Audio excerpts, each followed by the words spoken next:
Hey, I'm TK, and this is Caro, my full stack clone of Turo, which is like an Airbnb for cars.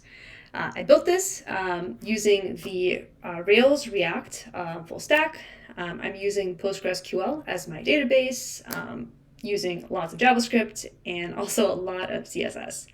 Let me give you a whirlwind tour of the app, and then I'll dive into the most important feature, which is the car search. So first off, we do have full user auth.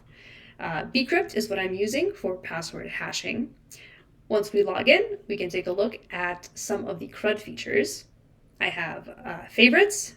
I have the ability to book cars and the ability to leave reviews, but only for cars that you have already finished renting. Really cool thing here is that when you're leaving a review, you're asked for a few inputs. On the back end, I'm aggregating all of those from all the renters to give the total stats for the given car. All of these CRUD features are using RESTful APIs, Redux state, and I'm also applying eager loading to help optimize performance. However, let's talk about car search. The whole point of this website is how can we connect users to a car that they want to rent and just get them on their merry way. To make car search as easy as possible, on the splash page, I do have a few pre-configured search queries, basically. We can fly to Las Vegas, see what cars are there, very fun. However, I also have a few more parameters here that you can search by. Most interesting is the where input. That is using the Google Places API so that we know which place the person is thinking about and also how specific that place is. So this API actually returns a suggested viewport coordinates so that the map can zoom in appropriately to that area. So if we go to Fisherman's Wharf, we see that we're much more zoomed in than we were out in Las Vegas. You'll also notice that the search parameters are being reflected in the URL. I wanted to do this so that you could easily share your search criteria with your friends, see which cars you guys are thinking about. Also, once that information is in the search params, other elements on the page can use that.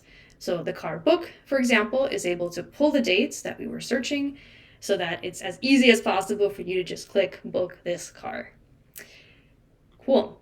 Another thing here, sort of how does this all work? Well, I'm looking for changes in URL params. I'm storing those in state variables.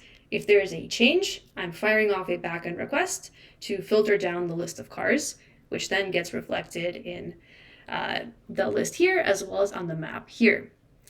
I'll do a few examples. We can filter down to superhost only. And let's say we actually drag the map or even maybe zoom out a little bit. Make sure you see all those. Cool. So here, as we are moving the map, a state variable called bounds is changing. That, as I mentioned, changes, causes a call to the backend to refresh the list of cars that we are showing. On the back end, since so many different criteria for search is being passed in, I'm being mindful of which ones do I apply first versus last. For example, this when criteria, I'm applying last because it is very computationally expensive, basically checking that we're not returning a car that has already been booked for those dates. So I'm applying this one last so that it's applied to the least number of cars as possible. Cool. So that's a bit of what I built in Caro. Would love for you to give it a try and hear back what you think. Thanks so much.